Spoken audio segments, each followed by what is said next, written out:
எல்லோருக்கும் வணக்கம். இந்த பதிவில் இருக்கக்கூடிய தகவல்கள் அனைத்தும் 12வது 11 சித்தர் பீடாதிபதி மடாதிபதி இந்து மத தந்தை ஞானாச்சாரியார் அந்தணர் அண்ணல் குவலய குருபீடம் குரு மகா சந்நிதானம் ராசி வட்ட நிறைவுடையர் நிறை யக்ஞர் ஞாலகுரு சித்தர் அரச யோகி கருவூரார் அவர்கள் மக்களுக்காக அருளியவை. இந்த காணொளியில் திருமால் பெருமாள் கடவுள்களை பற்றி தான் கூற இருக்கின்றோம். பெருமாள் திருமால் இந்த கடவுள்களுடைய உடல் கரிய நிறம், கார்மேக வண்ணம், நீல வண்ணம் கொண்டதாக இருக்கும். மேலும் இவர்கள் உயரமானவர்களாகவும் நீண்ட கைகளை உடையவர்களாகவும் காணப்பெறுவார்கள். இவர்களுடைய உள்ளங்கால்களிலும் உள்ளங்கைகளிலும் சக்கர வடிவ வரியும் தாமரை வடிவ வரியும் ரேகைகளாக இருக்கும். இவர்களுடைய உள்ளங்கைகள், உள்ளங்கால்கள், கண்கள், உதடுகள், திருவாய் இந்த எல்லா இடமும் செந்தாமரை போன்ற அழகான இளஞ்சிவப்பு நிறத்தில் இருக்கும். சூரிய குலத்தை சேர்ந்த இவர்கள் வேதத்தை முறையாக கற்று பூணூல் அணிந்தவர்கள். பெருமாள் கடவுளர்கள் சூரிய குலத்தை சார்ந்தவர்கள், சிவன் கடவுளர்கள் சந்திர குலத்தை சார்ந்தவர்கள். பெருமாள் குலத்தை சேர்ந்த பெண்கள் சிவன் என்னும் கடவுளர்களை திருமணம் செய்து கொள்வார்கள். அதேபோல் சிவன் குலத்தை சேர்ந்த பெண்கள் பெருமாள் என்னும் கடவுளர்களை திருமணம் செய்து கொள்வார்கள். இவர்கள் இருவருக்குமே மிக நெருக்கமான தொடர்பு உண்டு. எல்லா கடவுளர்களும் பட்டங்கள் பெற்றவர்களாகவே இருப்பார்கள். சிவன் குடும்பத்தை சேர்ந்தவர்கள் கருவூரார் என்ற பட்டத்தை பெற்றவர்கள். பெருமாள் குடும்பத்தை சேர்ந்தவர்கள் கருவூரார் என்ற பட்டத்தை பெற்றவர்கள். சிவன் குடும்பத்தை சேர்ந்தவர்கள் கருவில் ஊற மாட்டார்கள் என்று அர்த்தம். பெருமாள் குடும்பத்தை சேர்ந்தவர்கள் கருவையே ஊராக கொண்டவர்கள், அதாவது அடிக்கடி பிறப்பெடுப்பவர்கள் என்று பொருள். பொதுவாக மக்கள் எல்லோரும் பெருமாள் என்பவர் ஒரே ஒரு கடவுள், சிவன் என்பவர் ஒரே ஒரு கடவுள் அப்படின்னு நினச்சிட்டு இருக்காங்க. அது அப்படி கிடையாது. அதே போல் பெருமாளுடைய மற்ற பெயர்கள் தான் திருமால், மாயூன், மகாவிஷ்ணு அப்படின்னு நினச்சிட்டு இருக்காங்க. அதுவும் அப்படி கிடையாது. இந்த திருமால் பெருமாள் என்பவர்கள் வேறு வேறு வகையை சார்ந்த கடவுளர்கள். திருமால் பெருமாள் வகையை சேர்ந்த கடவுளர்கள் மட்டுமே கோடிக்கணக்கிலே இருக்கிறார்கள். அதேபோல் இவர்களை சேர்ந்த பிரமன், வருணன், இந்திரன், இரமன் அதாவது இயமன் எனும் மற்ற 4 பேர்களின் வகையினர்களும் கோடிக்கணக்கில் இருக்கிறார்கள். விண்ணுலக ஐம்பெரும் குழு அப்படின்னு ஒரு குழு இருக்குது. இந்த குழுவுடைய இன்னொரு பெயர் தான் அருளாட்சி ஐம்பெரும் குழு. இந்த குழுவில் திருமால் பெருமாள் என்ற கடவுள்களோடு பிரமன், வருணன், இந்திரன், இரமன் என்ற மற்ற 4 பேரும் சேர்க்கப்பட்டது தான் இந்த விண்ணுலக ஐம்பெரும் குழு எனும் அருளாட்சி ஐம்பெரும் குழு. இந்த குழுவில் இருக்கிறவங்க தான் இந்த மண்ணுலகத்தில் நடக்கிற பிறப்புக்கும் காவலுக்கும் வளத்துக்கும் ஆட்சிக்கும் இறப்புக்கும் காரணமாவார். இந்த ஐம்பெரும் குழுவை கொண்டு தான் சிவன், சிவபெருமான், ஈசுவரன், பரமேசுவரன், மகேசுவரன், சர்வேசுவரன் என்ற கடவுள்கள் இம்மண்ணுலகை ஆள்கிறார்கள். இந்த பிரபஞ்சத்தில் இருக்கக்கூடிய எல்லாத்தையும் காப்பாற்றக்கூடிய காவல்கார கடவுள் தான் இந்த பெருமாள் திருமால்.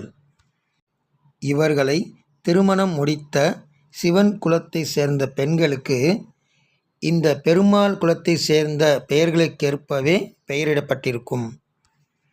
திருமால், தருமால், கருமால், குருமால், பெருமாள் என்ற பெயர்களை உடைய கடவுள்களின் மனைவிகளுக்கு மாலா, மாலி, மாலினி, மால் சக்தி, மால் தேவி என்ற பெயர்கள் குறிக்கப்படுகின்றன. அதேபோல் மாயோனின் மனைவிக்கு மாயோல், மாயோன் சக்தி, மாயோன் தேவி என்ற பெயர்கள் குறிக்கப்படுகின்றன. மகாவிஷ்ணு என்ற பெயரை உடைய திருமால் பெருமாள் எனும் கடவுள்களுக்குரிய மனைவிகளின் பெயர்கள் அந்தந்த கடவுள்களின் பெயருக்கு ஏற்ப பெயரின் கடைசியில் சக்தி, தேவி என்ற பெயர்கள் சேர்த்து கொடுக்கப்பட்டன. உதாரணம், மகாமனுவின் மனைவிக்கு மகாமனு சக்தி மகாமனு தேவி எனவும், மகாவிஷ்ணுவின் மனைவிக்கு மகாவிஷ்ணு சக்தி மகாவிஷ்ணு தேவி எனவும், மகாககனின் மனைவிக்கு மகாககன் சக்தி மகாககன் தேவி எனவும், மகா ஆகாயனுவின் மனைவிக்கு மகா ஆகாயனு சக்தி மகா ஆகாயனு தேவி எனவும், மகா பரவெளியின் மனைவிக்கு மகா பரவெளி சக்தி மகா பரவெளி தேவி எனவும், மகா பால்வெளியின் மனைவிக்கு மகா பால்வெளி சக்தி மகா பால்வெளி தேவி எனவும், நாராயணனின் மனைவிக்கு நாராயணி நாராயணன் சக்தி நாராயணன் தேவி எனவும், எல்லா கடவுள்களின் பெயர்களுக்கும் அவரவர்களின் பெயர்களுடன் சக்தி தேவி என்ற இரு பெயர்களை சேர்த்து இரு மனைவிகள் குறிக்கப்படுகிறார்கள். அதாவது மாயோன், பெருமாள், திருமால், மகாவிஷ்ணு என்பவர்கள் ஒரே கடவுள் அல்ல என்பது மிக தெளிவாக தெரிகிறது. இந்து வேதத்தில் காத்தற் கடவுள்களுக்கு மாயோன், பெருமாள், திருமால், மகாவிஷ்ணு என்று பல பெயர்கள் இருக்கிறது. இவர்களுடைய மனைவியர் இருவரும் பெயர்களால் வேறுபடுகின்றனர்.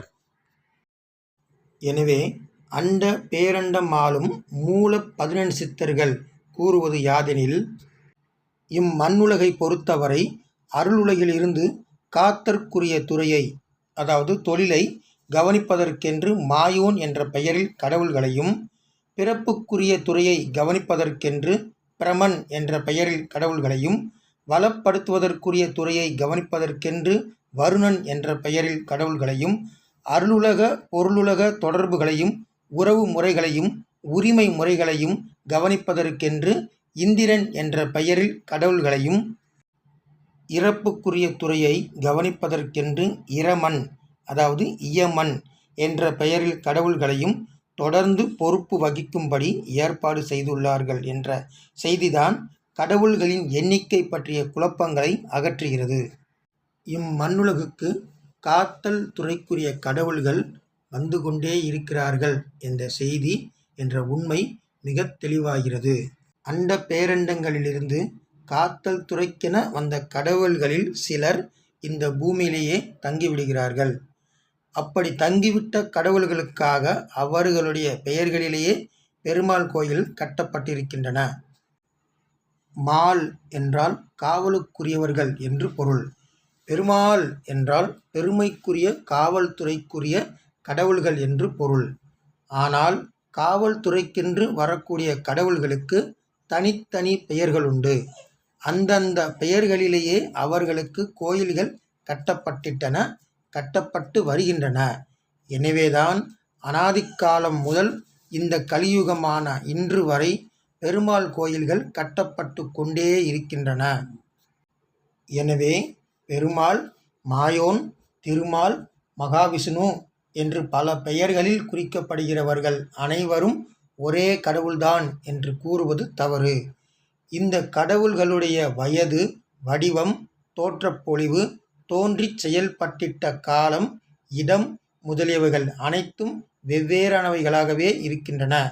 இப்பேருண்மை எல்லோருக்கும் தெளிவாக்கப்பட வேண்டும் என்பதற்காகத்தான் மனுநீதி நூல்களிலிருந்தும், மனுநீதி ஸ்ருதிகளிலிருந்தும், 4 வேத ஸ்லோகங்களிலிருந்தும், இந்து வேத நூல்களிலிருந்தும், இந்து மத நூல்களிலிருந்தும் மாயோன் எனப்படும் பெருமாளுக்குரிய செய்திகள் இங்கு எடுத்து கூறப்பட்டிருக்கின்றன.